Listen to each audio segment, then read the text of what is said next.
Mm-hmm. Hello, hello, everyone out there who may be watching right now. 'Tis I, Elite 4 Kong Ming, returning from a break to demonstrate the development of a little mod I'm working on. Check my volume level here. Turn that down just a wee bit. Hey, that looks good. Okay. So, the feature that I've developed here is for a game that I'm making called Hunters of Glory. It is an RPG Maker MV game that will be documenting a Dungeons and Dragons campaign that my friend Connor is running. So I'm pretty excited for it. This game, Hunters of Glory, that I'm making here, it's kind of something for me to do. Usually I DM, so in lieu of being the DM, I'm playing and I'm making this game instead. Part of the conversion, part of the process is the conversion of the Dungeons and Dragons mechanics to RPG Maker MV. Not just the in-battle mechanics, but also a lot of the out-of-battle mechanics, such as Disguise Self, Detect Magic, but then also the preparation and knowledge of spells. So, when it comes to preparing your spells at first level, when you create your character, it's pretty straightforward at first. When I was just going alphabetically down the list, Bard, and then Cleric and Druid. Those require preparation, but you can, within the choice menu for RPG Maker, kind of prepare and re-prepare your spells pretty easily that way. So the goal here was to try to come up with it pretty easily, but it couldn't fit a whole lot of spells all at once. And I found it was pretty obtuse when, say, you're the wizard and you have a list of spells you know, and then from those you can prepare spells. Well, having to go through those little choice menus for a bunch of choices is just bulky and cumbersome, and I know it's going to be, especially at higher levels. So what I've done is to create more or less a spellbook, and then also a little preparation spell screen here for the cleric. For the wizard, that will aid, more or less, in the selection and the preparation of spells that the wizard knows. It worked out so well that I decided to make one for the cleric as well, and we'll be making one here for the druid on stream as part of this process. But real quick before we get started, one of the difficulties, besides just the number of choices that you could have in one of the little 6-option RPG menu choice menus, is, as I said, the difference between knowing and preparing spells. So what I've done is I've kind of created a set of variables, one for each of the spells that can be learned by the wizard, the cleric, and the druid, all separate. They're all the same. So there's one for Detect Magic, for example. I believe all 3 can use Detect Magic, and it's the same variable for all of them, but it calls for a different value depending on if the player is a cleric or a wizard. We'll go into that a little later. But for now, let me kind of demonstrate how things look at the moment. Okay. So what we're going to do here, let's make sure that, there we go. Okay, I want to make sure that we can see as much of the screen as we can. Let me just check my little stream, boop, boop, boop. Okay, that looks like it should be good enough. The chat window's blocking some. That maybe is a little better. Okay. Is my head blocking all of the dialogue there? Will it block the dialogue box? No, it shouldn't. Excellent. Okay, so let's start our new game here. So first what I'm going to do is we're going to start as the druid, and we're going to go through the spellcasting menus. just to kind of take a look at what the old menu system looked like. Okay, here we go. We're starting it. Welcome to the world of Valandria. Oh, it's kind of quiet for me. I'm gonna turn up a bit. Hopefully it's not blaring you guys' eardrums out now. Shouldn't be. Oh, it looks very quiet for you guys. Okay, yeah, we'll turn it up some. There we go. Oh no, there's no one here right now. Yeah, that's okay. I'll live. Alright, welcome to the world of Valandria. Your adventure living in the trade port of Kortar. City of King Gregor's capital, a bustling mercantile metropolis. Choose your race. Common race. Well, let's go with an elf. Elves are magical people of otherworld good grace, living in the world, but not entirely part of it. Confirm. Just say yes. Really cool. I'd go dwarf. Oh, Cheto, I'm sorry. Well, you know what? It's not too late. Hey, you know what we can do? Hey, Emma, thanks for the follow. Ooh, you and Cheto both show up at the same time. How about that? Here, check this out. We can just start it again. Ho, ho, ho, ho. Okay, we'll do dwarf this time. Just for you, Cheto. Okay, here we go. New game. And let me know if my head is blocking out the choices, by the way. Weird. What's weird?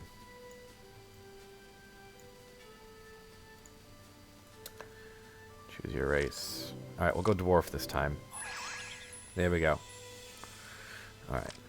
Bold and hardy dwarves are known as the skilled workers, miners, and workers of stone and metal. Confirm.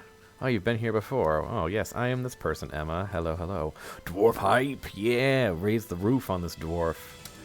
Wait till you see the dwarf druid. Oh, man, he's going to be... wait till you see this hype dwarf druid. I believe they're a versatile class. Yes, they are. Okay. Ready for this? Here they come. Oh, yeah, check out those awesome antlers and the cape. I think the dwarf druid is one of the better sprites in the game. I don't know. Whoa. Yeah, isn't he cool? Hey, thanks for the follow, Emma. Woohoo! Alright. A priest of the old faith, wielding the powers of nature, moonlight, plant growth, fire and lightning, and adopting animal forms. Confirm? Yes. Okay. Time to pick your spells.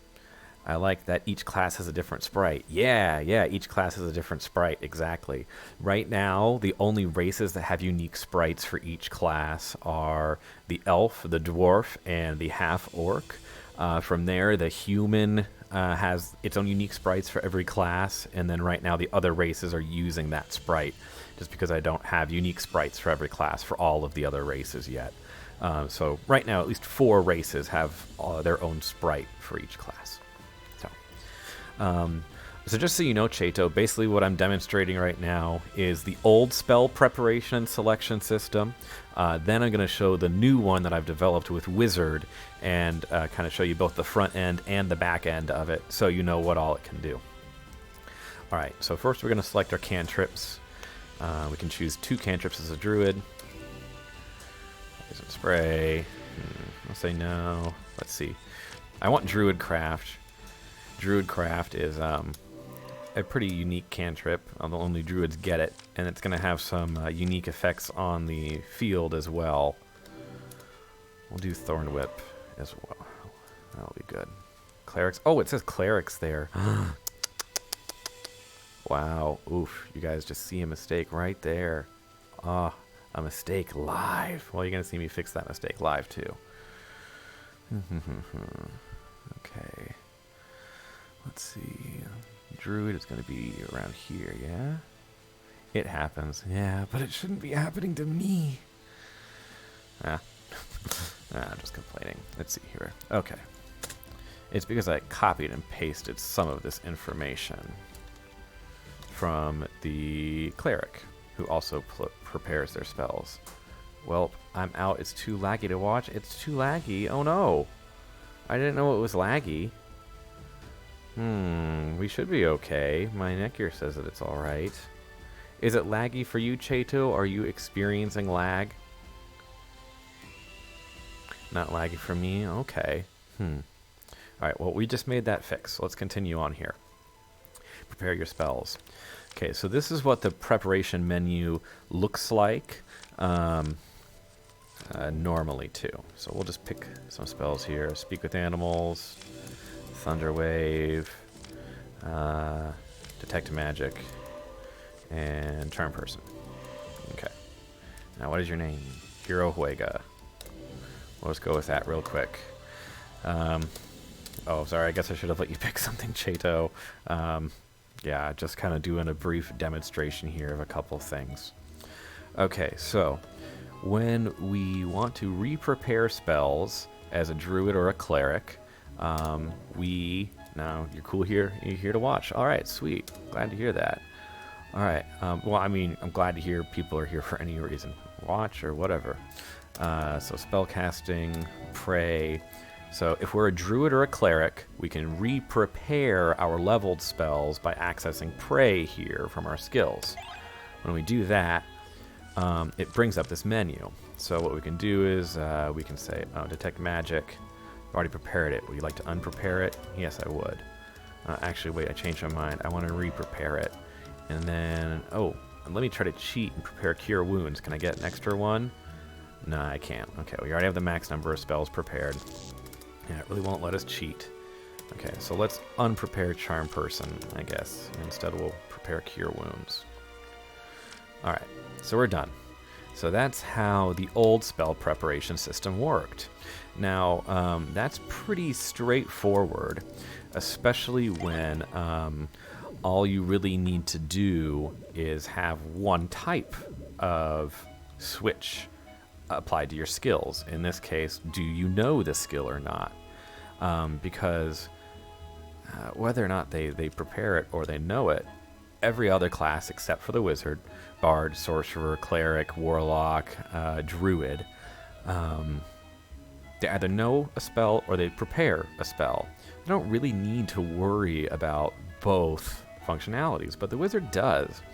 So that brought up, along with the wizard's vast spell list, a bit of a problem. So imagine, if you will, trying to choose your wizard spells from this list. Is that not going to page 2? That's also not going to page 2. Well, good thing we're just getting rid of this, because that one's bugged right there. Okay. Anyways, as you can imagine, trying to go through a giant wizard spell list with just those little 6 options and having to go back and forth through a bunch of pages, it's going to take forever. So that's why instead I decided to develop a new kind of switch menu. We'll just talk to the cat real quick. Gee, what a jerk of a cat. I thought it was going to be a nice cat. Oh, okay, never mind. All right, let's minimize this so it at least keeps some music running in the background for us. And we'll take a look here at the new way of doing things. So here's the wizard's spellbook. We'll just zoom in a bit here. It's basically a parallax background that we made custom just for this, with a bunch of events laid over it. You've probably seen something like this before. When I have found tutorials for these in the past, they've always been super complicated and had about 1 billion steps. But I found something that was actually pretty straightforward and broke it down without the need for a bunch of script calls or plugins or anything like that. So now that I've shown you the old way, let me show you how this new way works, kind of just firsthand. So here's a demonstration now of the front end of the new way. And we'll use a wizard as our example. Okay, and we'll do dwarf again, because the dwarf, I think, has some pretty awesome sprites. Okay, let's see. Magical wizard.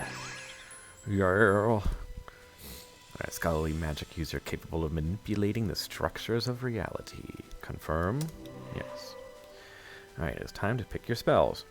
Wizards know 3 cantrips and 6 spells at first level. LOL, you like this guy? I like him. Cantrips cost no MP to cast, but are permanent and cannot be replaced later. Choose your cantrips. All right, so we got a whole mess of cantrips. We're a wizard. We can we have a list of 10 cantrips we can prepare from. Let's get Firebolt. Our wizard does not want to be friends with anybody. Oh, I was disconnected from the server. Uh-oh. Oh, and now I've reconnected again. Ooh, that's not good. Well, I hope I'm still connected. I hope people can still see me. Let me check OBS here. Yeah, OBS says that I'm still going. Alright. Well, I'll just keep going here. Alright. We'll get to Ray of Frost, and then a Shocking Grass. We'll get Fire, Ice, and Electricity as our cantrips. You still see me? Okay, cool. Excellent. Must just be a little my RPG Maker bugged, so that program got jealous too. Okay. So preparing our first level spells. See, now this is what I mean by, or rather choosing our first level spells. So imagine having to choose all 9, like prepare all 9 of your levels of wizard spells on this menu right here. This is just your level 1 spells. Imagine 9 levels of this trying to prepare those. It would be so tedious, like at least 3 pages for every level. Ridiculous, right? It's no one's going to want to do that. It would be so bulky and cumbersome and so buried in menus. It's just not going to work. I mean, even I as the dev don't want to do it. So, and we do it just at this first step to choose the spells that we know. And then once we've done that, of course, we want to get Burning Hands and Grease. Because come on, got a combo. We already got that Firebolt, so we're good there. Let's get Witch Bolt too. We'll grab Sleep. Did we already get Mage Armor? I think we did. No, we did not. Okay, now I've got Mage Armor. So, now here's the new system. Here's how spell preparation works now. And it's also how it will work for clerics and druids in the future too. We've already updated the cleric. We're going to do the druid live together so that you all can see step by step how it works. Okay. So, wizards prepare their known spells by studying the spellbook and their key items. Prepare for spells now. Okay, so when we do that, it brings up this spellbook. Basically what it's doing is it's transferring us to a new map. It's making the player invisible. It's put us right around here where the word spells is in first level spells. And what it's going to do is we've set up a parallel event so that whenever we move the cursor or the direction pad or the control stick if we're using a controller, although this doesn't have the controller plug-in yet, but once it's set up, when you use the direction keys, it sets in play a set of events to move the player, just transporting them from one place to another. So the player becomes a cursor, but they're also set as transparent. So in order to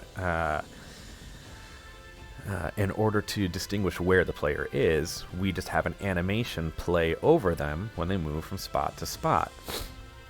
You can also see here that in front of the spells that we know, but do not have prepared, there's an unlit torch. So we can distinguish in our spellbook here from the spells that we know, the ones that we don't know at all, and the ones that we know and have prepared. Let me show you what I mean by this. So we haven't pressed any direction keys yet.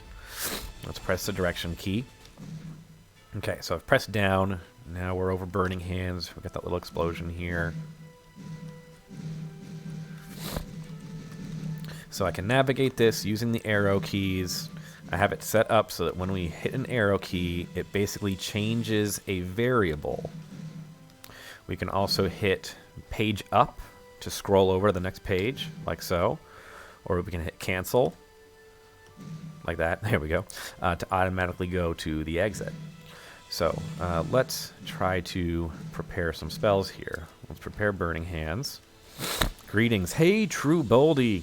What's going on? Hey, you're here just in time to see the good stuff. I'm demonstrating how the new Wizard Spellbook works. Alright.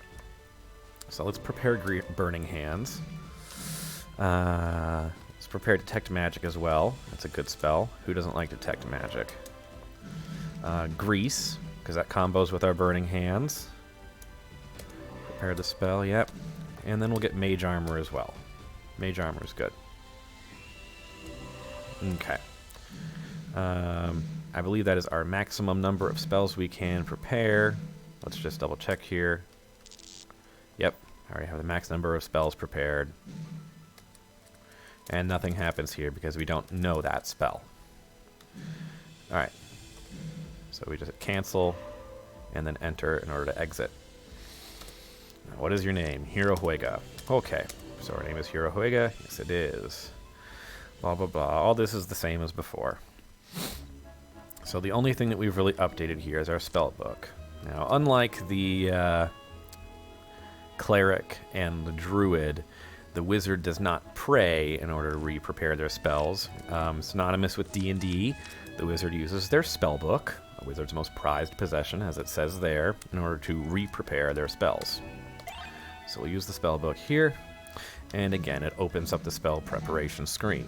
So if we want, we can turn off Detect Magic. There's going to be some combat coming up ahead, and we're not really going to need that. So we're going to turn that off. We're going to unprepare it. Oh, right. Let's go all the way down. That gets us there. Yeah, if we want, we can scroll all the way down, and that will get us there. We could also set it up so if we wanted, it could jump from Magic Missile to next page. But I think it's kind of more realistic if you're scrolling it like that through your spells. And then once you go down, it goes to there. So that is the wizard's spell book. And this is set up with no plugins, no script calls, no bulky trying to figure out, 48 by 48 coordinates or anything like that. It's just super straightforward.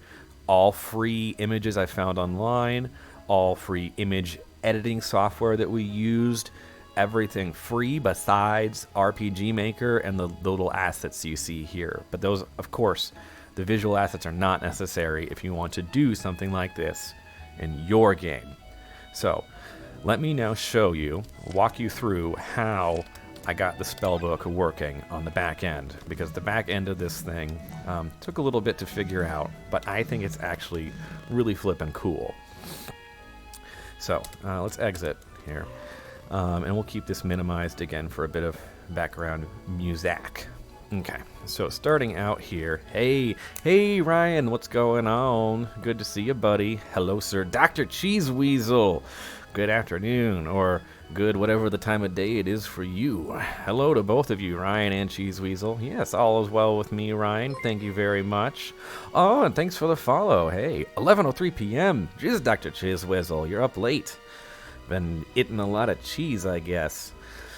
Well, right now you guys got here at a great time, because I'm just about to show you how the back-end elements of the spellbook work. Basically how I developed it, and then we're going to go through and develop a new one together.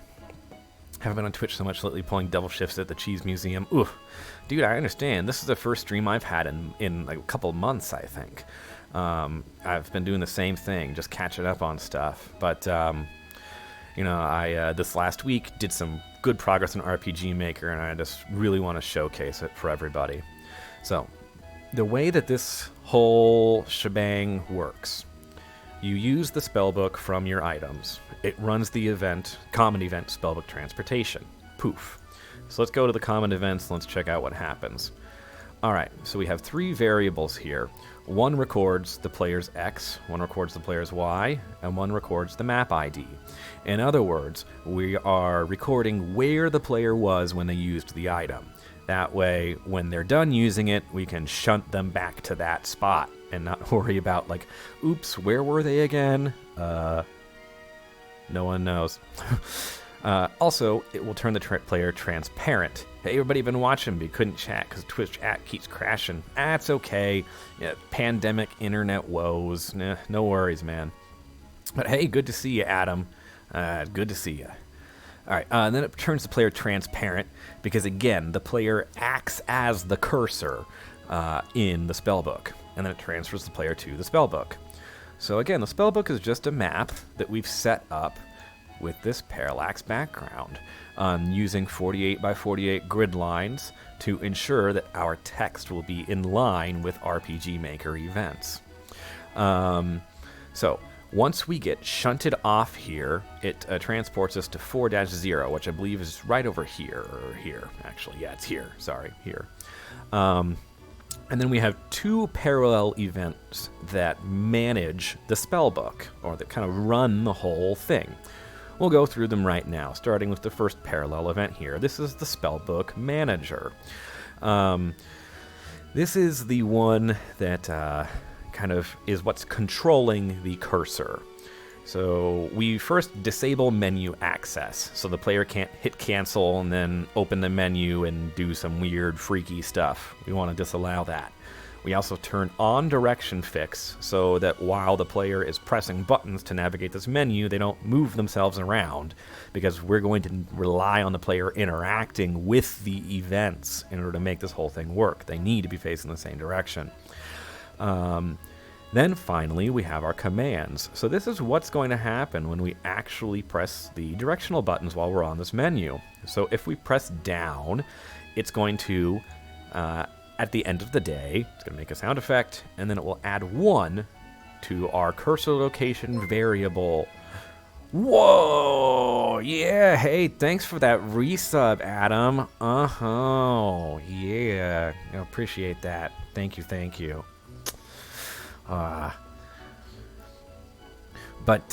So yeah, we have here basically, and this is what the other event is tracking, a special variable that we use to track the location of this cursor. So if down is pushed down, it increases it by 1. If the player presses right on this menu here, it increases it by 9, because we have 9 entries in the first row. So if we go over to the second, we'll want to increase whatever value we have here by 9. If up is pressed down, it decreases the amount of that variable by 1. And if left is pressed down, it subtracts 9, again, in order to do that. And then we have some slightly different things here, so that if you are hitting left from next page or exit, it goes to the second row, and the same thing as that you're in the second row and you press right, it goes over there. And then also, if you press page up, it will automatically go to next page, and if you press the cancel button, it will automatically jump to cancel. So that's the event manager. Now, alone, these events don't do anything. They rely on the interaction with each other. So then here is the first event, and the other event, and here's how it works. So remember how in the previous event, if we were pressing a directional button, it would add a certain value to the variable spellbook cursor location. Well, remember, if we just press down on it, it increases it by 1. If we press up on it, it decreases it by 1. So essentially what's happening is we start here in this square, and then when we press down, it increases the value of the variable to 1, and it moves us to this location right here, facing the right, facing this event. So it's moving the player to this event when the variable has the value of 1. Then, when we press down on the D-pad, it will increase the value of spellbook location by another 1. And then, when that gets increased by another 1, it will move the player here to charm person. And so on and so forth. If it's 3, then it will transfer the player here to detect magic. So if we press down 3 times, 1, 2, 3, bam, we should be right in front of detect magic. What if we press right on this menu? What would happen if we pressed right from detect magic? Let's check and see here. Well, if we press right and the spellbook cursor's location is between 0 and 6, it will add 9 to its location. So, let's see, at detect magic the value is 3. So between 0 and 6, we're going to add 9 to 3, and we should be at 12. So what's at 12 here? 1, 2, 3, 4, 5, 6, 7, 8, 9, 10, 11, 12. Tasha's Hideous Laughter. So sure enough, if we press right from Detect Magic, it will add 9 to the value of the variable and shunt us over to Tasha's Hideous Laughter. So let's double check that that's actually where we are when we go to 12 and Tasha's Hideous Laughter. Sure enough, bam, that's where the player is. They are right next to Tasha's Hideous Laughter, ready to interact with that event and run it. So we're using the player as a cursor by having this event here that changes the value of a variable dependent on the input of the player, and this event which changes the location of the character based on the value of the variable.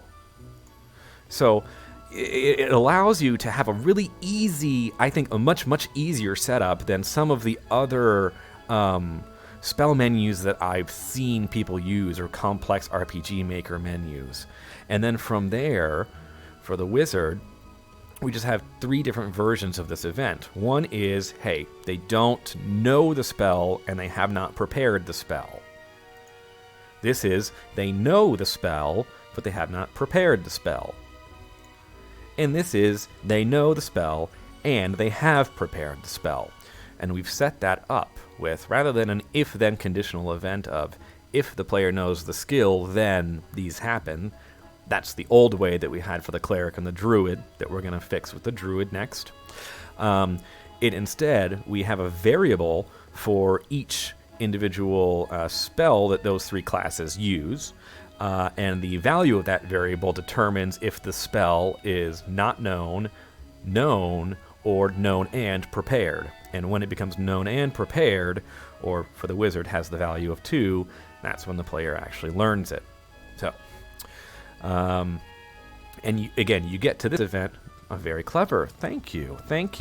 You know, figuring out the wizard's spellbook, it took cleverness, because you had to kind of think, well, how does one both know and prepare a spell when in RPG Maker you really only have that one if-then conditional, which I'll just show folks here right now. If you go to the conditional branches, actor, player, knows the skill, blah, blah, blah, knows, bless.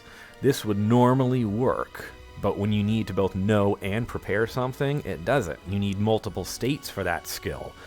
And after thinking about it for a couple of minutes, I had to land on the best way to get multiple states for an individual thing is variables. So we've got a set of variables here for different spells that we can know and prepare. So that's more or less how we've set it up. After doing all that with Wizard, I decided it was so good that we were going to have the Cleric's preparation menu work the same way. Because ultimately, when the Cleric has a lot of spells, going through all those little RPG Maker choice menus is gonna be a lot once they get up to their 9th level spells. Something like this is going to be way more convenient. And that's what we want. We want it to be convenient and quick for the player. I'm more of a Warlock guy, but this is really cool. Hey, thanks, man. Yeah, and you know, Warlocks are already supported. They've got all their spells and everything. You know, let's take a quick look at the Warlock spell list. Might as well, right? Warlock. Oh, it's not super huge, but still. Blade Ward, Chill Touch, Eldritch Blast, Friends, Poison Spray, 2-Strike. They have the most unique spells. Armor of Agatha, Arms of Hadar, Hex. Those are all unique to them. I believe Eldritch Blast is as well. So they do have a lot of unique spells in this version of it. So that's how it works. Now let's do it. Let's actually go through and make one for the druid. And instead of just copying the cleric, we're going to actually make it from the ground up. And I'm going to prove to you that this can be done in no time. Once you actually kind of get it down and you know what you're doing, I'll be blasting my Eldritch whenever I can. Ooh, do it. Yeah, blast that Eldritch Blast. Okay, so what we're going to do here is we're going to go to Photopea. So right here, you can see that I have an image that I've already set up for the druid. I found this background for free online, and the way that I set this up, photopea.com here, I'm pretty sure you can see the URL up in the top corner. They have what are called guides. So you can add guides. So you can say like 48, 96, what is it, 144, and 192, right? Shift home, Control C, Control V. Okay. All right. So you can see here, this is a free program. Anybody can use it. You can add your guidelines. Remember, RPG Maker uses 48 by 48 squares. Oops, wrong thing. RPG Maker uses 48 by 48 squares for their events. So when you're wanting to grid out something like this, looks basically like Photoshop. It's a GIMP in a browser, but it's actually even easier to use than GIMP, and you don't have to download it. You just got to put up with some little annoying ads on the side that AdBlock Plus somehow doesn't take care of. Oh, I might have it turned off for this one. That's probably why. I like them, so they let me do free stuff. That's really awesome. I like to support them by just having them show me crap that I don't even look at. But yeah, basically I just use this to add the 48 by 48 grid lines. So you put everything in place, bing, bang, boom. I thought this was the PSD version of it here, but it looks like it's actually not. Because it doesn't have all the different layers on it. Anyways, we have a layers version of this. So once you've kind of set everything up and arranged it in layers, I'm not going to run through all that with you all. This isn't a Photoshop stream. This is an RPG Maker stream. I'm just showing you this is how you get that parallax background. Find a free image online at Pixabay. Make sure that you've got the Creative Commons rights for modification or whatever use you need for it. Then resize your canvas so that it's whatever size you need. You might have a slightly different size. If you need to double check, you can go in your plugins, your community basic. That should have your current parameters. You might have a mod or a plugin that changes that. You'll probably know if you do. But that's how you find that there. So we have our image already. We got it. We found it for free online. We put some writing on it. We used the grid lines to make it all straight. This isn't even the best. Like, I am not the best graphic designer in the world. I'm sure if you tried to do this, you could do better than me in a heartbeat. Any one of you. All right. So let's start a new one here. I mean, I am not like... I come up with a lot of like clever workarounds, but that's only because I'm so dumb. Yeah, I feel like anybody can do this stuff, and that's what I'm aiming to prove right now with this stream, is that you can do it. I'm gonna walk you through every step of it. Question mark, question mark, question mark. I'm a graphic designer. I can't draw, but I have like 1,500 hours in Photoshop. Oof. Jeez, that's like as many hours as I have logged in Skyrim. That's a lot. Dang. Okay, so the first thing that we want to do is we want to have our location setter. So let's... I'm going to cheat and just look at this one for a reminder of what all we need. Okay, so this one is just location set. Okay, I thought so. Alright, so we're going to set up some control variables through a conditional branch here, saying if the Spellbook cursor location is equal to 1. We're going to start with 1 because 0 is the default. We don't want to mess with 0 in this case. Then basically the KISS method is what makes this setup you have so good. Yep, keep it simple. Exactly. Okay, transfer player to druid spells. We're going to be right here next to the icon. And we want to be right, no fade. I am going to copy my sound effect just to make sure that I have the right level on that. Oh no, sorry, it's an animation. Okay. Well, we'll copy that. Sorry. But as you can see, I could just as easily have done show animation from this thing right here. See, look. Show animation. Woo, I can do the thing. Okay, so we have that right now for location 1. Taking a look at Druid here, we're going to need 1, 2, 3, 4, 5, 6, 7, 8, 9 locations. So let's have as many here. 1, 2, 3, 4, 5, 6, 7, 8, 9. Alright, we've got them all. Bam. Now we're just going to go through and change them. If it's equal to 2, then we'll want to be in front of Cure Wounds, this spell right here. Okay. And if it's 3, then we're going to want to be in front of the third spell, which is Detect Magic. Hey, look at that. Okay.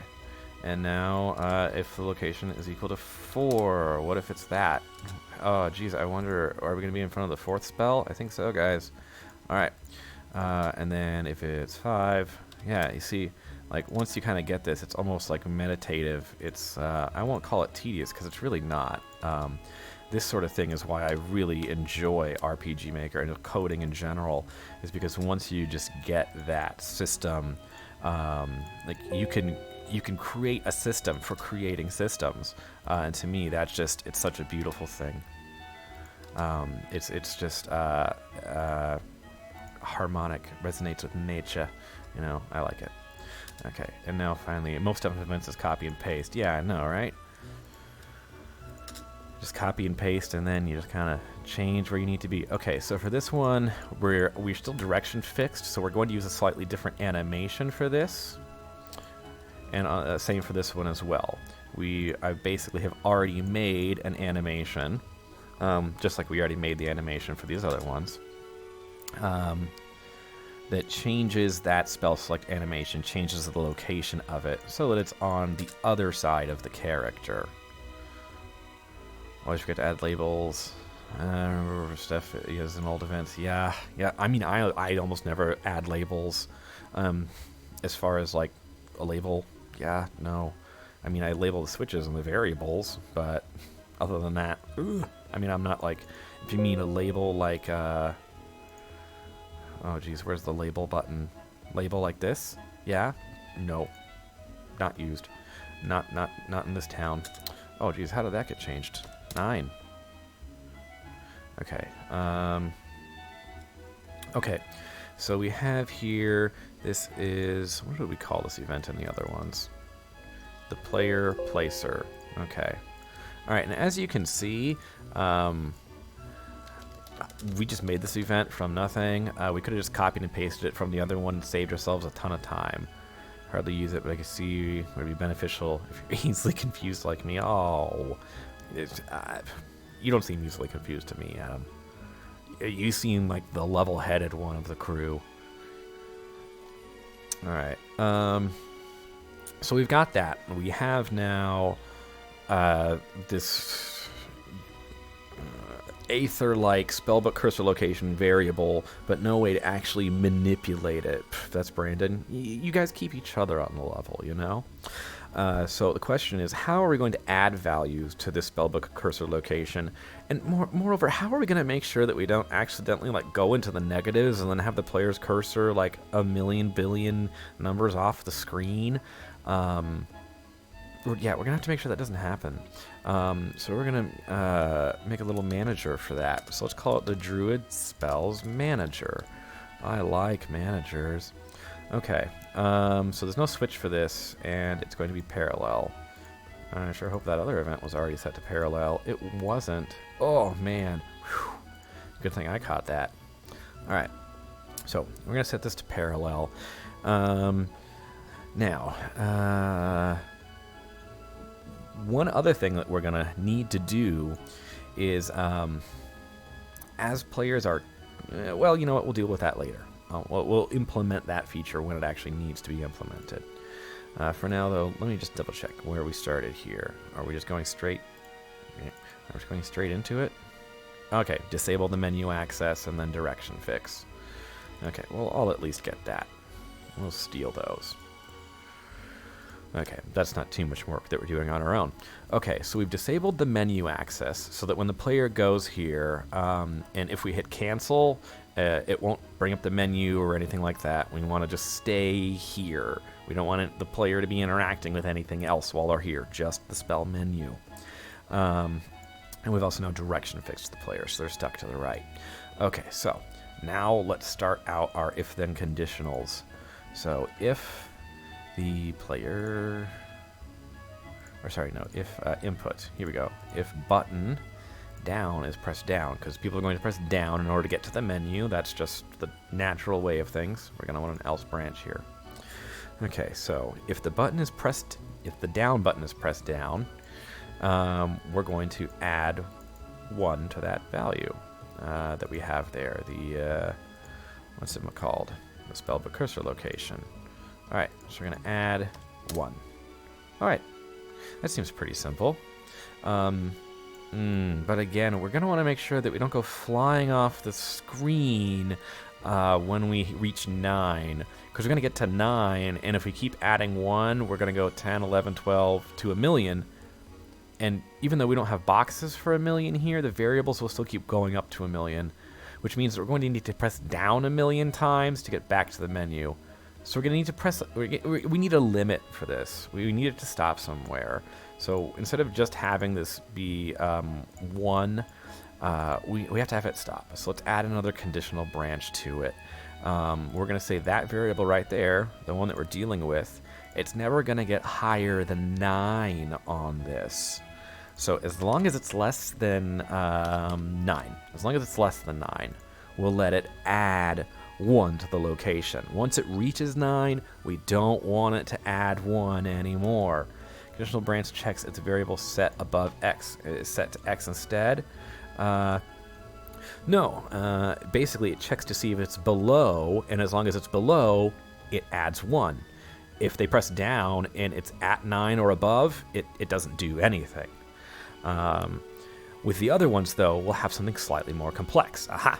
So, we've now put a limit on down, so if the player presses down, first they'll be at 0, which is right here, then they'll go 1, 2, 3, 4, 5, 6, 7, 8, 9, and then stop. They won't go any further. They'll press down, and it'll just keep making a sound effect, which we're going to steal from the other one really quick.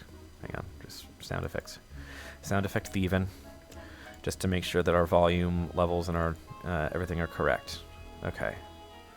So, whether or not we have it work, we want the sound effect to play.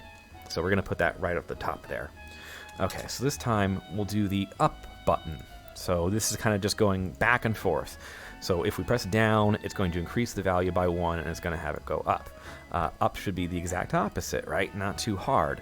We'll have it here this time subtract 1 from that value. But what if we get to 1? Right? We were at 9, and now we start pressing up. 8, 7, 6, 5, 4, 3, 2, 1, 0, -1, -1,000,000. We don't want that to happen. We need to put in another block here. So as long as it's greater than 1, it will subtract 1 from itself. Once it hits 1, it will no longer subtract 1 from itself when up is pushed down. So it will stop it there. That should do it, right? So now if the player presses up, they'll scroll through the menu. And if they press down, they'll scroll through the menu. And if they press up, they'll go the other way. But we always want to put player ease first. Even if it takes us another 30 minutes of coding something in, we should try to save the player 15 seconds if we can, or even 5 seconds. Because that's a lot of player, just going to add left and right. Exactly, But that's a little bit more complex, because we have 3 rows here, essentially, and we need to make sure that we're keeping the boundaries of our rows in line.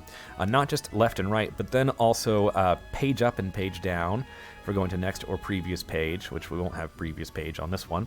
And then also cancel to jump straight to exit. So we'll have 4 more to add from here.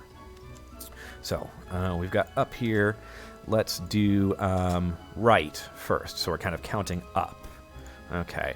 So if the player presses right, in this case, if the cursor location is between 1 and 4, or really between 1 and 3, we want it to add 4 to it.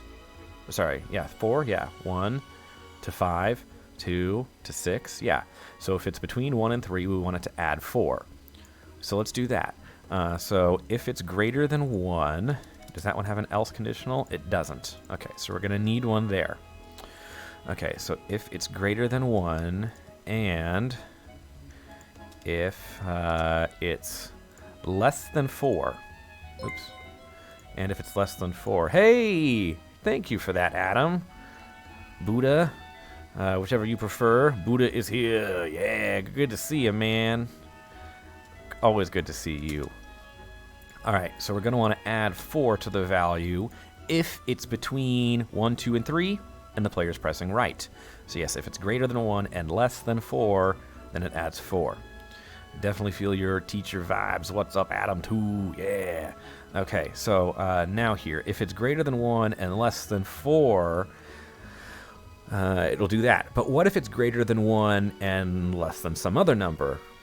Let's program that in now. So what if it's greater than 1 and, let's see, not less than 4, but less than what's next here? It would be 5, actually, because we want Entangle probably to jump over to Thunderwave. So we're going to want to add 1, 2, 3 to Entangle. So let's go to this else here. We'll copy this if then conditional we have. Hey, thanks again for the follow. All right, so this time if it's less than 5, then it's going to add 3. Buddha's real name is actually Buddha. Is it really? Wow. Oh, okay. I did not realize that. Well, Buddha. Then Buddha it shall be. Jeez. I always thought your actual name was Adam, and calling you Adam too is disrespectful. Well, I will certainly call you Buddha from now on, Buddha. My bad. All right. And yeah, basically the way that we're working this, nesting this in the else conditionals, it's what's really key here. Because otherwise it would say, okay, well, if something is greater than 1 but less than 4 and less than 5, add 4 and add 3, and then you're juked way off the spellbook thing. You're too far. You're too far. We've gone too far. So you need to do else. This way it will be, okay, well, if it's less than 4, if it's greater than 4 but less than 5, then add 3. So it isolates just that one. So now let's work with this next row. So fog cloud, speak with animals, or thunderwave. If we push right from here, we want it to go, just jump this time to next page. So we're going to set the variable instead of adding something. So if it is less than 6 and less than 8, we want it to jump that way, right? Yeah. Wait. Yeah, less than 6. Yeah, 5. Oh, sorry. No, greater than 4. Wait. I'll figure that out in a second. Okay. All right. So if it is, okay, so it's less than 5. Okay, so we don't need the less than because we already have the less than bounded by these other else's. Okay, excellent. That's what it was. Okay, so if it's less than 8, then we want to set it to equal 8. And that will jump it to page up, or next page. And then finally, one more nested in the else here. That's the final one, so we're just going to remove this else branch. And that is if it's less than 9, or in other words, if they press right when they're on next page, we want it to jump to exit. So we're going to set to 9. There we go. Okay, so the sideways took a little bit more time. Love the outfit. Oh, thank you very much. The sideways took another minute or two, but eventually we got it covered. It's going to be the same thing with the left. We just need to kind of figure out, okay, well, what needs to happen in certain number ranges. And this time we're going to treat this as the boundary box. So this time, if the player is at next page or exit and they hit left, we'll have it jump to fog cloud, which is value 5. So this will be, actually, you know what, we'll start at the bottom again. We'll start at the bottom. That seems to be best. Okay, so if left is pressed down, it's just more natural that way, you know? Okay, so if left is pressed down and, okay, we don't want anything to happen if it's less than 5. So we're going to start with if it's greater than 4. It needs to be greater than 4. Okay, if it's greater than 4, but less than 8. So this is our first boundary. Greater than 4, but less than 8. We want to subtract 4. All right. Oh, man, I haven't caught you live in ages. Yeah, I know. That's because I haven't been live in ages. Hidden Wizard, it's good to see you. Yeah, hey, I'm just doing some live features of like how I basically made this spellbook for a D&D game that I'm making with RPG Maker. It's something that normally I find online with tutorials is pretty complex, but I found a really straightforward way to do it. I'm kind of walking through every single step of it here, so it seems complex, but if you just kind of copy-paste everything and watch just the important parts, it's really not that bad. Okay, so if we're between, again, 4 and 8, if the value is between that, we want to subtract 4, and boom, just go straight to this other row. So if it's 5, it'll subtract 4 and go to charm person. 6 goes to cure wounds, etc. Okay, so we've got that. Now what if it's at next page or exit? If it's at one of these and the player presses left, I want it just to jump straight to fog cloud. I don't want it to like jump to a different thing. I don't want the player to press left from exit and go to next page.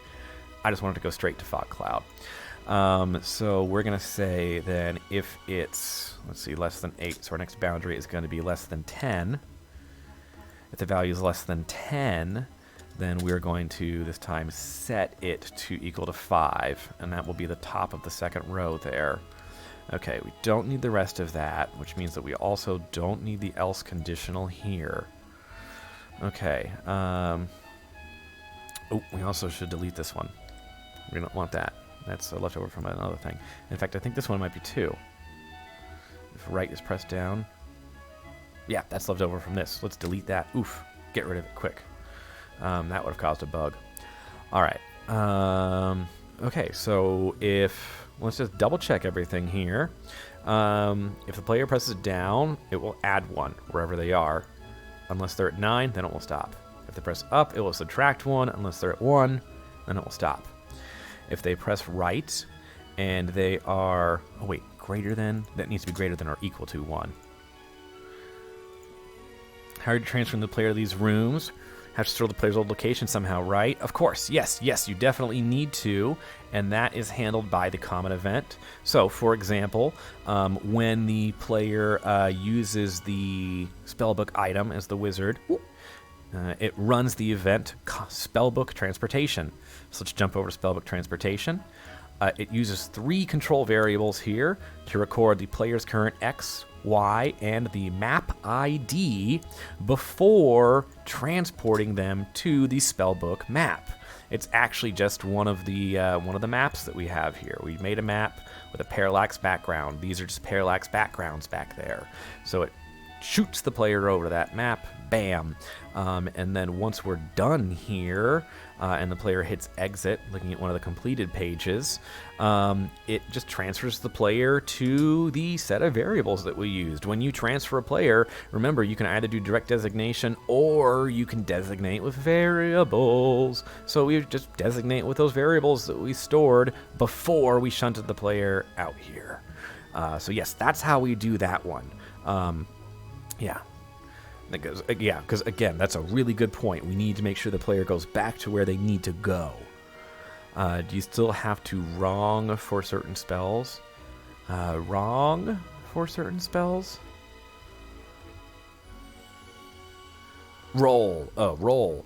No, most spells, well, it depends. Most of the damage spells will hit, but there's still, a magical evasion stat.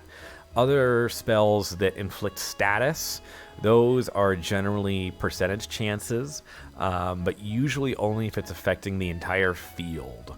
Like if you're trying to sleep multiple enemies, I think sleep hits the whole field, and then, or it might only hit one row. I'd have to double check.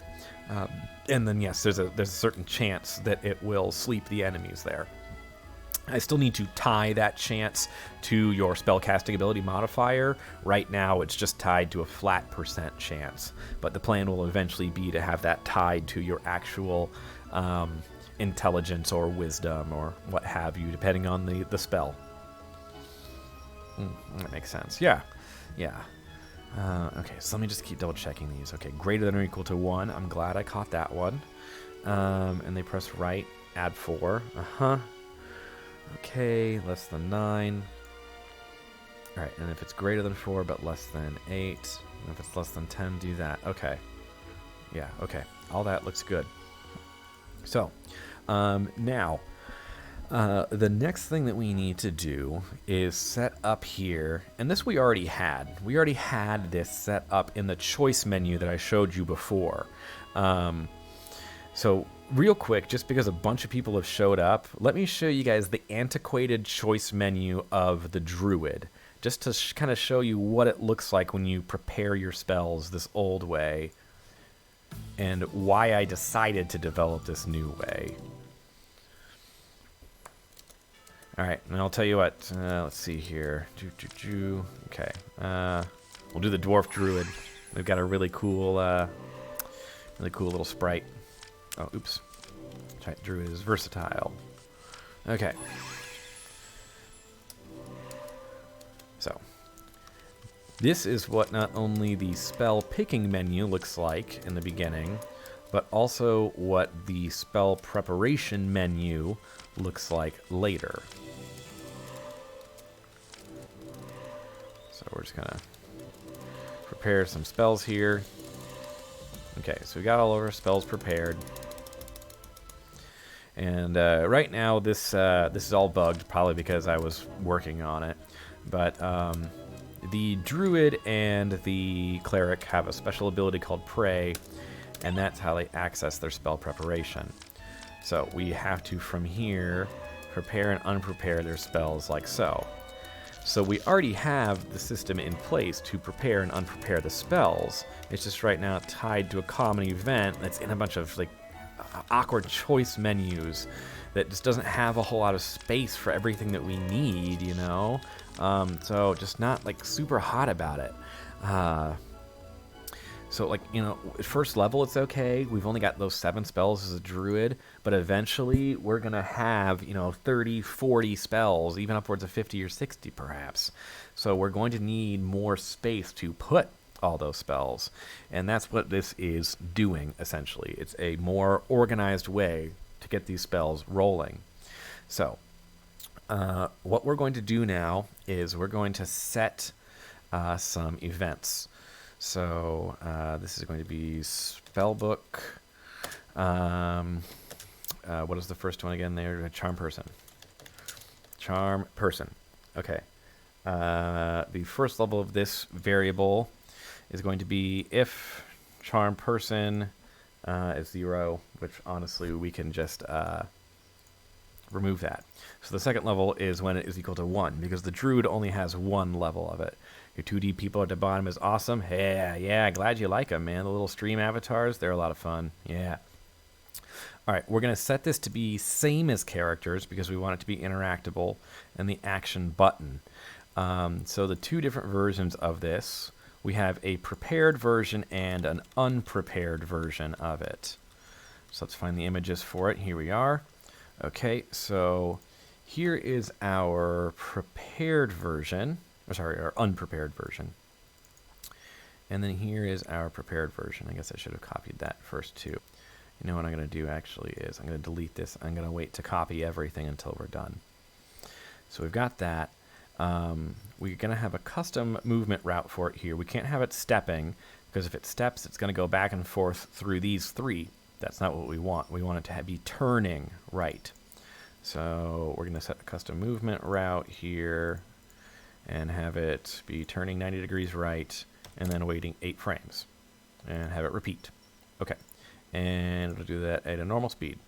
Okay, same as characters, action button. Excellent. Okay, so and if they don't have it prepared, now is when we are going to go and steal the info that we already had in this druid common event. So here's the old prey from druid. So here we go. Charm Person. And I'll go through step by step here what is happening with each one of this on this first one, and then after that we're just going to copy and paste into the different events. Well, come on, why isn't it going?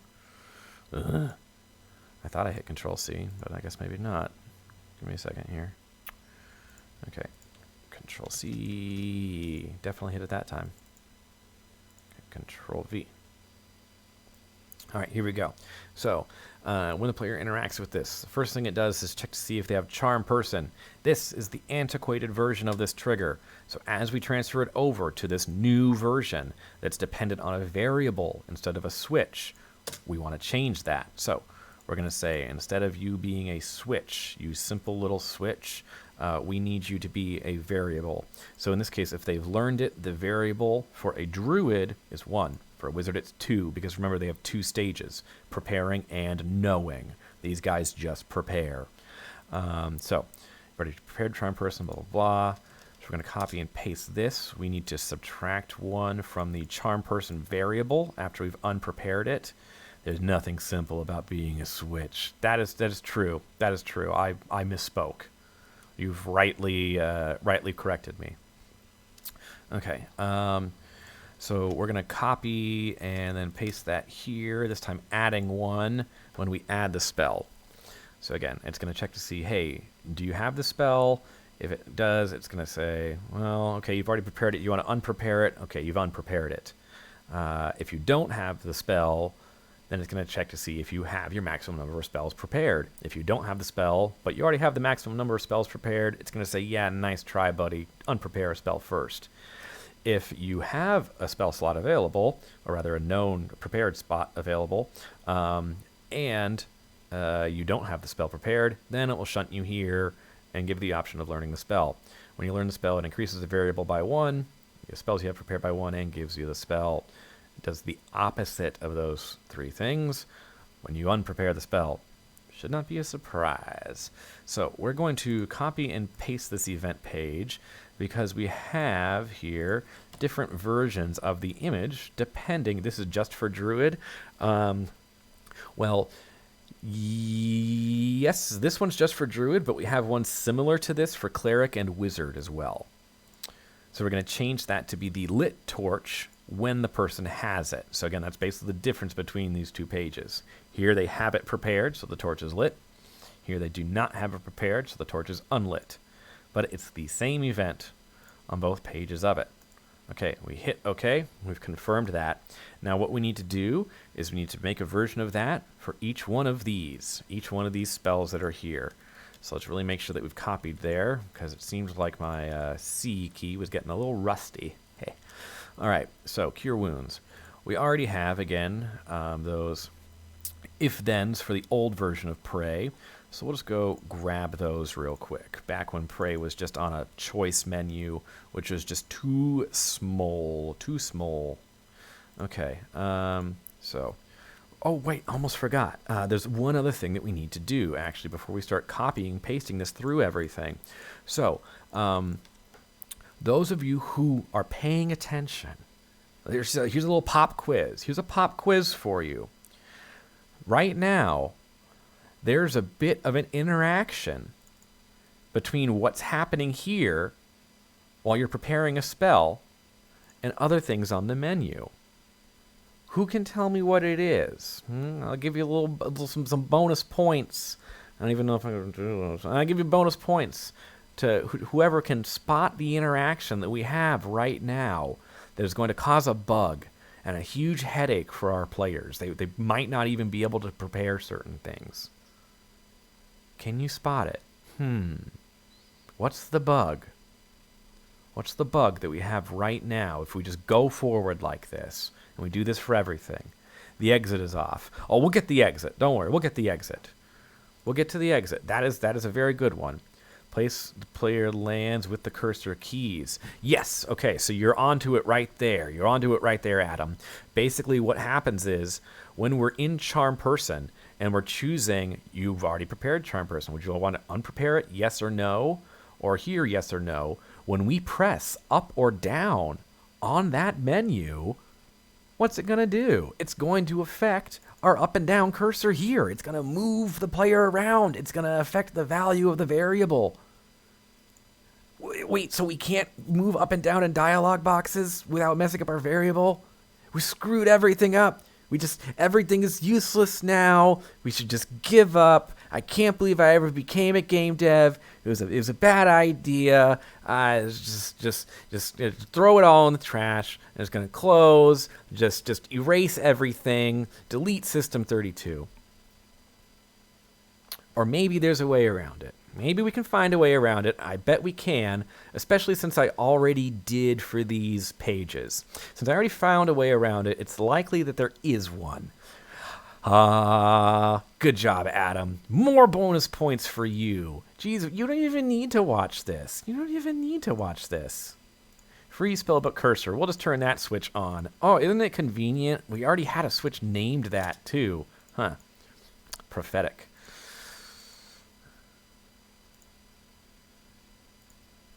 It's as simple as that. Bam. We just went around that whole bug. Bam. Now we no longer have to worry about it.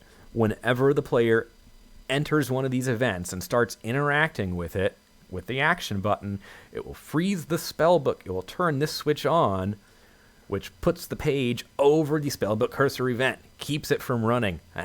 Ingenious, right? Just shut it off. Yep, it's not too bad. But yeah, Adam, you figured it out. You're a pro. You're a veteran at this. This is no problem to you. All right, so we'll copy and paste all this, make sure that it gets all on this screen as well. We'll hit OK. We'll save. All right, and now that we have the true version of that event, and in fact, before I go on, let's check the old versions and let's just make sure there's nothing else we missed here. Okay, spellbook cursor, we got the variable, we got the subtraction, we've got the addition, we've got the custom movement route, we adjusted the speed, or at least I believe we did. It looks like we've got it all. It looks like we've got it all. I like that. Okay, so let's copy pasta. And in fact, we can copy pasta from multiple locations. This is just going to be a lot of copying. What is it that I teach? I don't teach yet. I'm going to be starting my student teaching this September, but I will be teaching mathematics. Middle school mathematics. I'm actually really super excited for it. Cure wounds. Okay. So now we need to go through and remind ourselves that this is all dependent on variables now. Okay, cure wounds, subtract 1, that's still right. Paste it here, but we need to add 1. Okay, copy, delete, paste. Okay, save. All right, we just got to do that a few more times. That's not so bad. It's not so bad. Obviously, you know, like, there's going to be a little bit more data entry for you guys because you might not have developed these parts already. But, hey, maybe you have. That's it. Hey, you know what? That's an important part of algebra. Like maybe you have already developed a really big and clunky menu in RPG Maker, and you're looking for a way to make it more user-friendly, more accessible, so people can see more choices at once, or perhaps have more options available to them, because this can utilize a lot more options. Like you can put variables inside of options here. You can't do that with the normal RPG choice menu. Sure, you can put icons inside them. You can do some script calls, but this allows you to just get another level of complexity on it, and it's just by turning the player into the cursor for the menu. So yeah, if you have like a menu system that you want to simplify, I really recommend this as a way of doing it. Okay, good. Remember to rename it up there. Oh, also, druid. Honestly, I can use some of this stuff in Lost Legend, I'm sure. Yeah. I mean, I was just trying to think of, like, not only programming all of those levels of switches and everything for it all separately, but then, like, for the wizard, imagine you have a 7th level wizard, and you have, like, so many spells you can know and prepare. Like, how do I, as the game dev, if I don't already have, like, a good system for that set up? How is it even going to work? It's not. No way. So I'm glad. I'm really proud of this system. I think it works out really well. And I think, you know, as it is demonstrated here, anybody can use it, you know. Just find some free image online. Go use Photopea to save yourself, you know, some money or a headache. Or you use your paid program, too. Use whatever program you're most comfortable with. I'm giving a shout out to Photopea because they're free, and that's what I use. They don't sponsor me at all. I like free things that actually work. Most of it is just crap spyware. So when there's something out there that's good and free, I notice. or I don't notice. I shouldn't say that, but you know, I give credit where credit is due. I try to give out the kudos when it's deserved. Okay, fog cloud. I think that's already a spell. Yep, my wizard learned that one. Subtract 1. Yep. Okay, paste here. Add. Okay. This star. Oh, are you trying to jump and hit a star with your stream avatar? You can do it! I believe in you! The jump has a delay, so you know you gotta like time it with that in mind. Oh, oops! I just double-clicked the gear. Ugh. Okay. Backend with animals. Sprecken's animal. All right. See, and look, we're almost done. We're almost done with this. Like just from, we have like right now from the ground up made one of these menus. Normally, when I find the videos for this online. Like they're like, oh well, this is gonna take you about 1 billion years, and you're gonna need to learn how to divide everything by 48.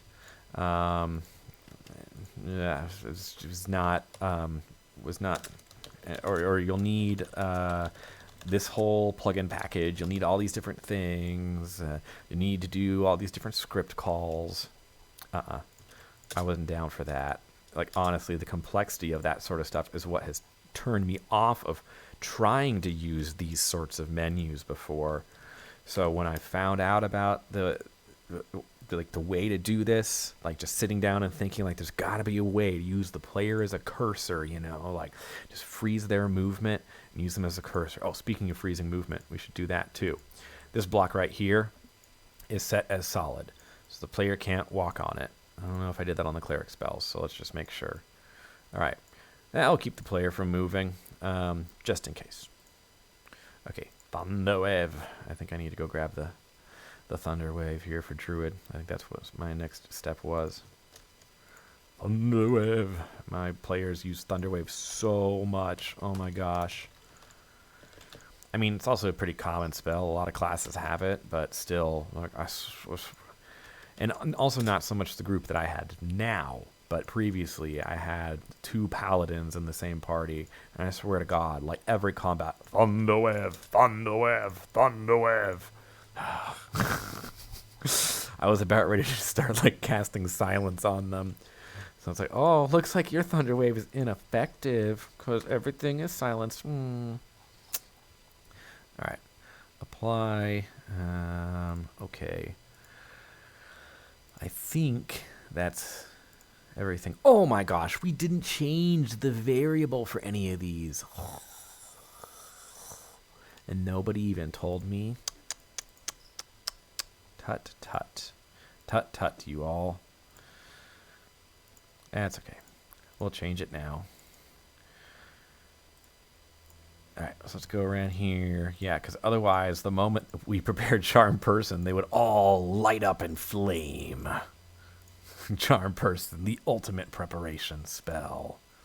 As it turns out, all you need to do is just charm someone into doing something for you, and then you get access to everything else. That money is also useful for that. Alright, let's see. And Entangle, that was another one of those Druid uniques that we needed to add for the Druid. Bam. Okay, now the next page and the exit. Next page... you want to hear the truth about next page? There is no next page. It's a lie. You hit next page and it just plays a cancel sound effect. Ha ha.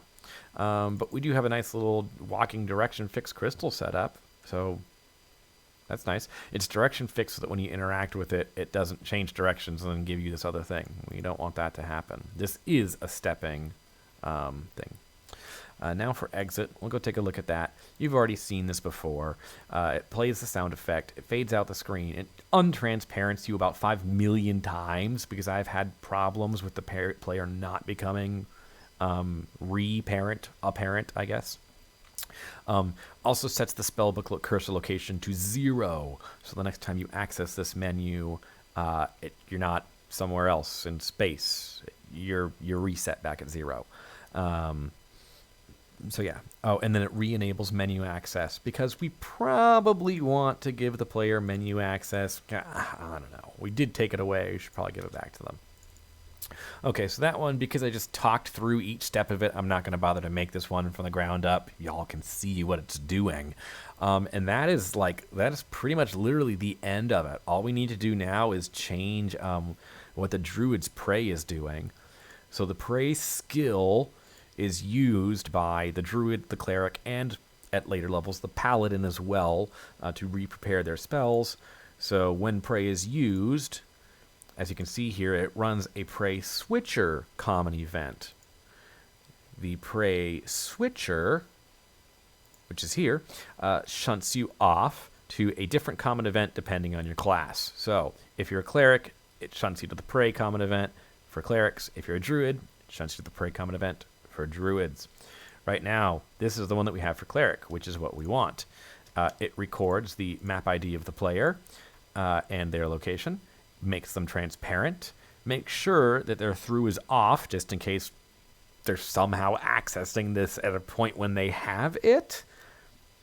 I mean, I'm trying to future-proof it in a sense, just in case there's a point in the future where you have the chance to access the menu during a cutscene when through is on. Does that make sense? I don't know. Just in case. It turns through off so you can't move through anything that you're not supposed to on the spell screen, and then transfers you to the proper location. So we're going to copy all this. Oh, right. All this old stuff for prey for druid. I don't want to lose that.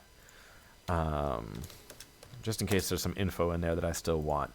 So we're going to call that old prey. This is the new prey. Okay, copy, delete all that, paste. All right, and then make sure that we are transporting to the proper spell page, the druid. Okay, save direction. Oh, wait, does that say retain? No, it said right. Okay, that was correct. Okay, we hit save. And that should do it. So, you all saw the old version of druid, both at the beginning and a little bit at the middle of this video. Let's now take a look at the new version of druid spell preparation. Let's see what it looks like now.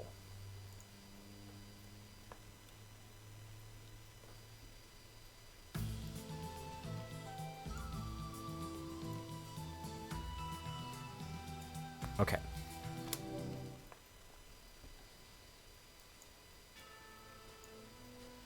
Here's our new game.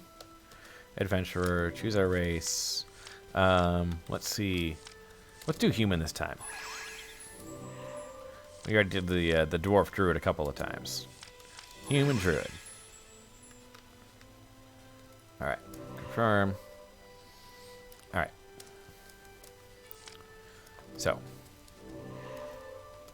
this is the menu that the players will still have for first level. So at first level, druids will still pick their spells like this. Prepare their spells this way when they're on this screen here at character creation.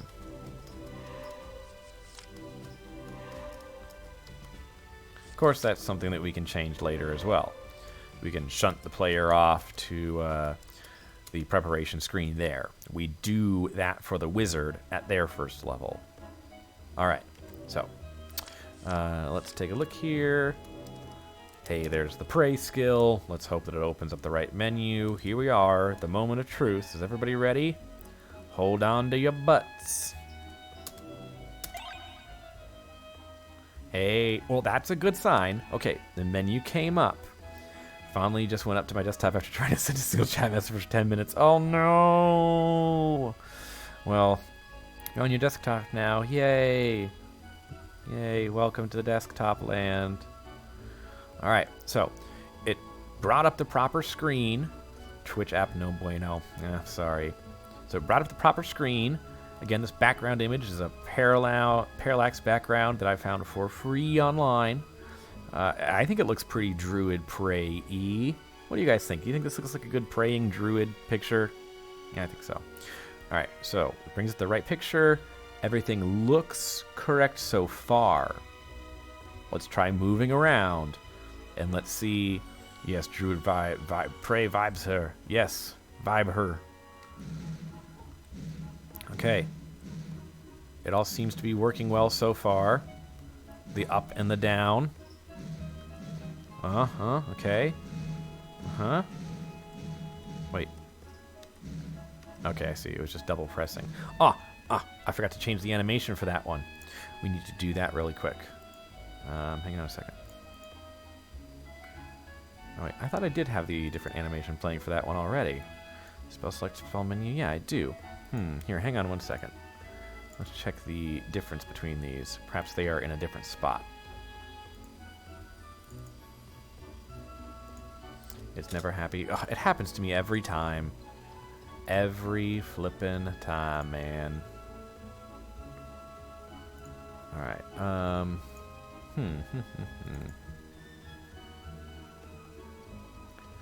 Oh, you know what? I also forgot the cancel and page up options. Uh-oh. Oh, come on now. Ah. Okay. Okay, this puts you in the wrong spot. Okay, let's fix those. Okay, so those now are in the proper spot.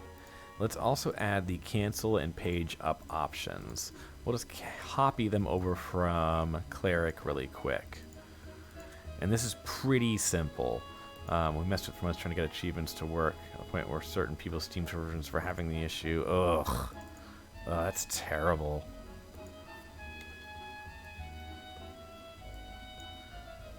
Okay, and then finally here. Okay, so basically this, all it does is if they press page up or the bumper on the controller, it automatically goes to next page. And if they press cancel, it automatically goes to back. We just need to change these values real quick so that they match the druid first level page that we have here. Alright, okay, apply. And save. Alright, so let's try this again because we're actually not going to be... Wait, did it just change there? I think it's changed live. Whoa, that's pretty cool. Interesting. All right, well, let's see here.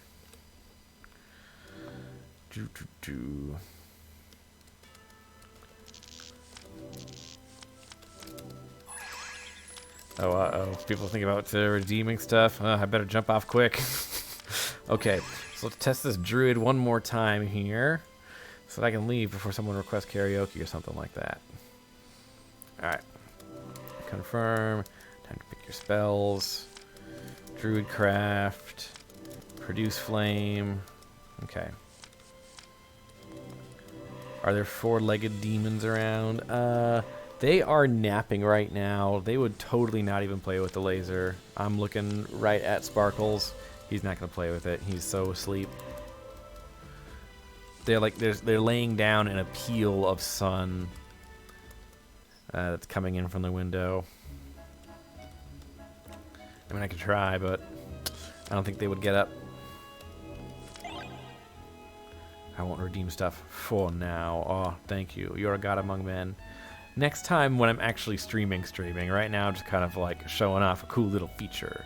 All right, so we got produce flame there. All right, but let's do the actual prey skill.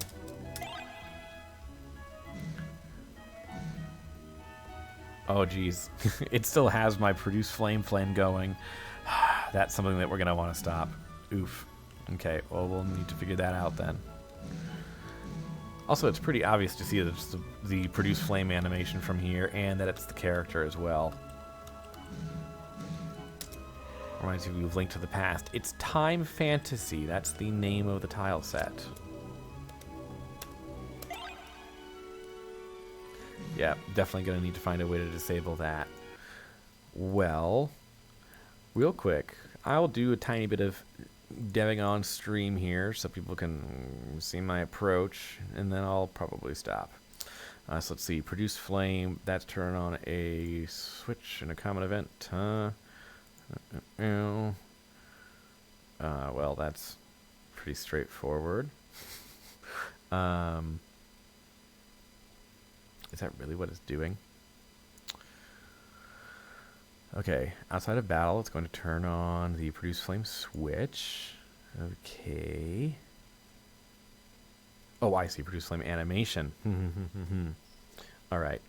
So what we'll do is we'll just turn off the produce flame switch, and the same with the light switch. That's what it is. Okay. That's not too bad. That's not hard at all. Okay, we'll do that then.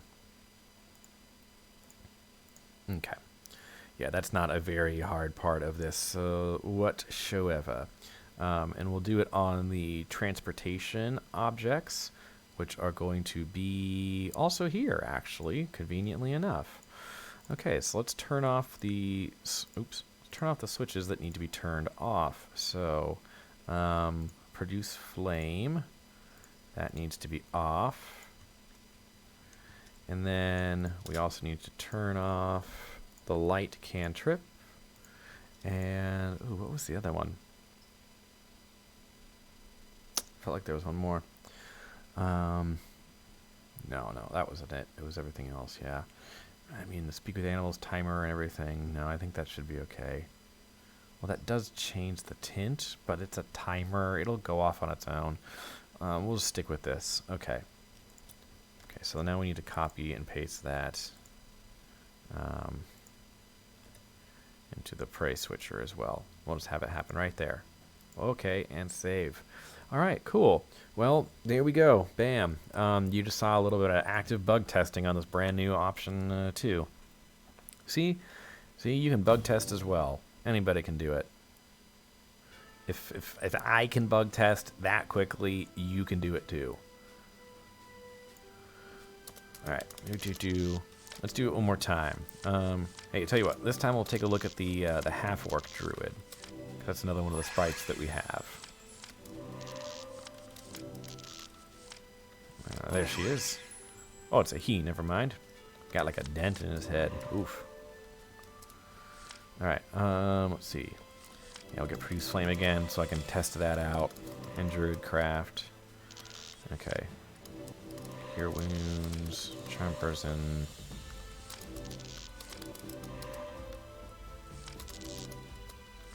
All right, prepare that spell. You can't do that.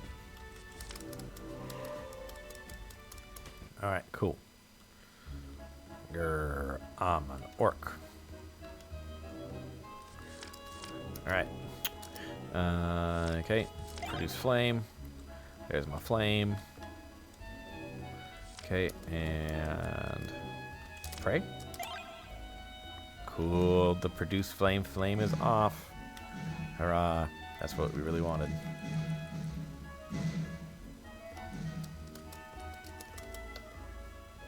Oh, but that's odd. Ah, right, okay. That's the other thing. We didn't,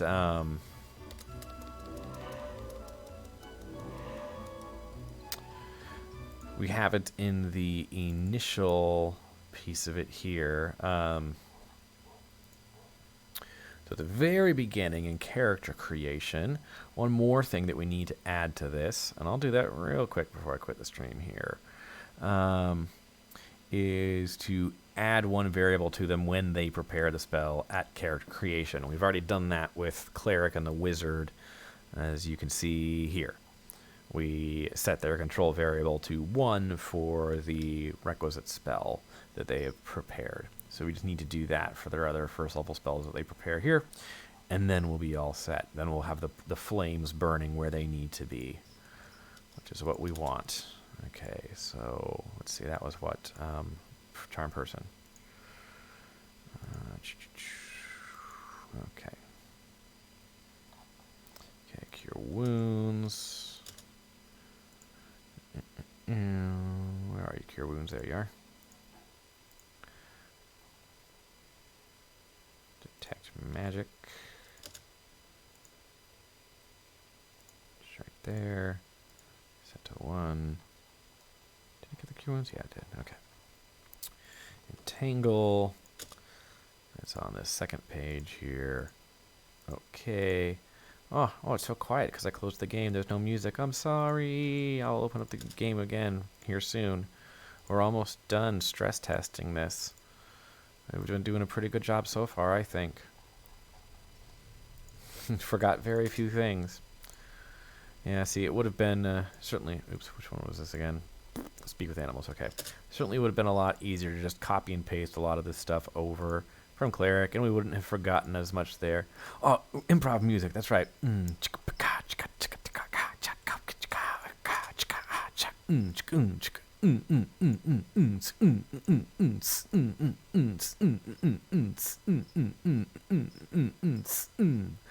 Alright, you don't have to listen to any more improv music. Here we go. We're ready to run.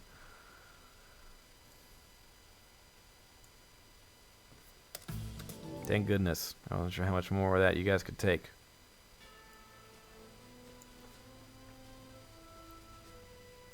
Scoot that over a little bit. There we go.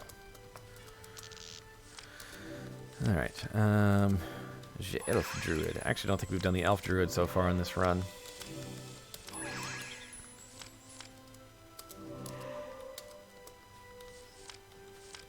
Produce Flame.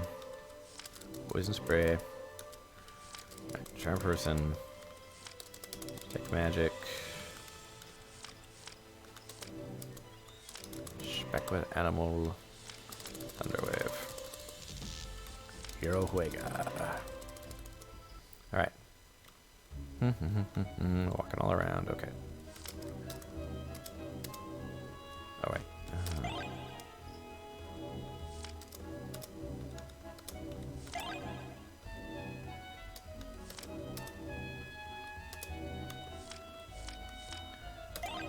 Honestly, like, if I can totally just stress test and break the crap out of it. Okay. So it has the speak with animal tint for a little while here, but that will wear off. Yep, there it goes. Alright, we're back to normal.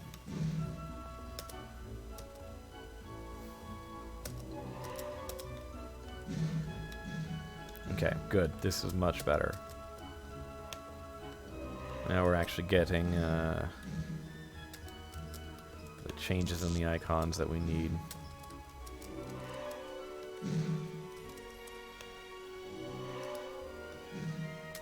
Cool. Hey, alright, well there you go. See, and that's how you implement one of those menus. Bam. So if you need a menu for your game that has a bunch of options, like more than 6, that's a choice menu just isn't going to work for. Or if you really want to go all out, making a really cool, custom, pretty menu. I mean, technically, you could do this for your actual start menu, believe it or not. You could just have a custom common event that runs when you hit the start menu. It shunts you off to this room, and then that room is your start menu. Actually, usually more than 5 options, because one is usually cancel. Yeah, right? That's the problem that I had with the wizard, was like one option was, you know, go back 1 page. One option was go forward 1 page. So I only had 4 options for the pages of spells. Like, that was just going to be it was going to be untenable when trying to prepare those spells. You know, like, with the cleric and the druid, it almost makes sense to use those smaller menus. But yeah, page 2 of 69, right? Fuck that. Oh, oops, frick that. Actually, I think we're okay to have adult content right now. But yeah, so there you go. Boom. We just made this from scratch, from nothingness. Free image online, free image editor online with some grid lines that it gave us, and everything else is just gravy money. I think it turned out really well. The spellbook, the cleric spells, the druid spells. Yeah. All right, well, that's about it. I'm not going to let the stream drag on for too long. I'm not here to do a bunch of new dev, just demonstrating the back end of that ability. So, yeah, if you're looking for a cool little menu option, check that out. Also, if anybody's looking to do like a project or two collaborating with me on RPG Maker, just let me know. I tend to be pretty good with this event kind of stuff. As Adam pointed out before, I'm kind of pretty good at thinking around things, different problems, finding like little clever outlets. So I'll probably have some extra free time coming this summer before I start my student teaching in the fall. So if anyone has any projects they want to collaborate on, just let me know. Yeah, but until then, take it easy, everybody. Have a good afternoon. Hope you all are having a good quarantine. Between you and Saz, all our events are tip top. Yeah, right? Yeah, geez. Yeah, we give some pretty solid advice. Sazanek too. Saz, I think they're more experienced than I am with this stuff. Pretty. Um, they're much more proficient than I am, to be sure. I'm still figuring out a lot of stuff in RPG Maker for the first time. Anyways, yeah, it was great to have you all along here for the ride. Hope you have a good day, good evening, good morning if it's that time for you, Dr. Cheese Weasel, for example. But yeah, see you everybody. Bye. It was great having you. Good. Farewell. Farewell. Bye. Bye bye.